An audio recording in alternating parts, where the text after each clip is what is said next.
pending হৈ আছে কেছৰ কাৰণে ইতিমধ্যে আমাৰ চৰকাৰৰ পৰা NIA লিখা হৈছে বা ভাৰত চৰকাৰক खुलुमबाय लोगोफोर बयखौबो गोसो गोथारै बरायग्रोनानै लानाय जाबाय नैबे भिडिअनि गेजेरजों नोंथांमोना मिथिखादों नङा होमबा भिडिअ इन्ट्र'खौ नुनानै मा भिडिअ लोगोफोर जोंहा मानगोनां प्रमद बर' सारा बारग' NDFB सारमोननि केसखौ लानानै फंनैसो बाथ्रा बुंदों लोगोफोर गुवारै फोरमायदों नोंथांमोना जोबजासिम नाय भिडिअखौ बिनि उनाव कमेन्ट हो आरोना जोबजासिम नायाबा बुजिनाय नङा बेनिखायनो जोबजासिम नाय लोगोफोर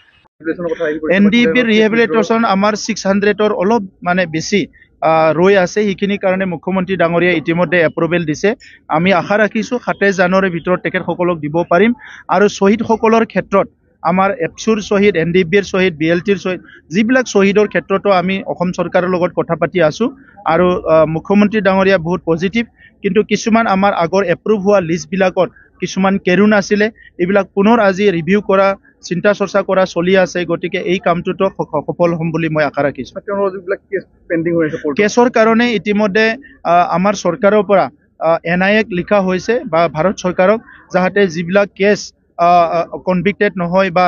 হাইনেছ ক্ৰাইমৰ ভিতৰত যিবিলাক অলপমান উইথড্ৰ কৰিব পৰা নেচাৰৰ কেছ আছে এইবিলাক সব ৰিটাৰ্ণ কৰিবৰ কাৰণে ইতিমধ্যে মুখ্যমন্ত্ৰী ডাঙৰীয়াৰ নিৰ্দেশত কেন্দ্ৰ চৰকাৰৰ লিখা হৈছে আৰু ইয়াৰ কাৰণে কেন্দ্ৰ চৰকাৰে বিবেচনা কৰি আছে মই শেহতীয়া মানে কেইদিনমান আগতে গৃহমন্ত্ৰী ডাঙৰীয়াক লগ কৰিছোঁ গৃহ সচিব ডাঙৰীয়াক লগ কৰিছোঁ আমাৰ সজাতি দলে লগ কৰিছে মুখ্যমন্ত্ৰী ডাঙৰীয়া ইয়াৰ কাৰণে ফ্ৰিকুৱেণ্টলি কাম কৰি আছে গতিকে এই কেছবিলাককো আমি কম সময়ৰ ভিতৰত উইথড্ৰ কৰিব পাৰিম বা সমাপ্ত কৰিব পাৰিম বুলি মই আশা ৰাখিছোঁ ইতিমধ্যে এইটো চাই আছে আৰু এই কমপ্লেইণ্টৰ বহুতৰে বেচিছ নাই সেইটো তেনেকুৱাই আশা কৰিছে কোনোবাই যে মোৰ নাম্বাৰটো বেছি আচলতে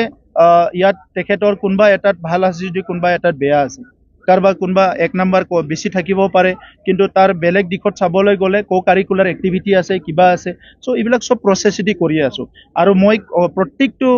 বিষয়টো মই নিজে চাই আছোঁ কাৰণ আগৰ সময়বিলাকত দুখীয়া ল'ৰা ছোৱালীবিলাকে ঘোষৰ কাৰণে চাকৰি ল'ব পৰা নাছিলে আমি যিহেতু তেনেকুৱা শ্ৰেণীৰ পৰাই আহা গতিকে আমাৰ সময়ত যাতে 99.9% ক্ষুদ্ধ হয় এইটো আমি লক্ষ্য ৰাখিছোঁ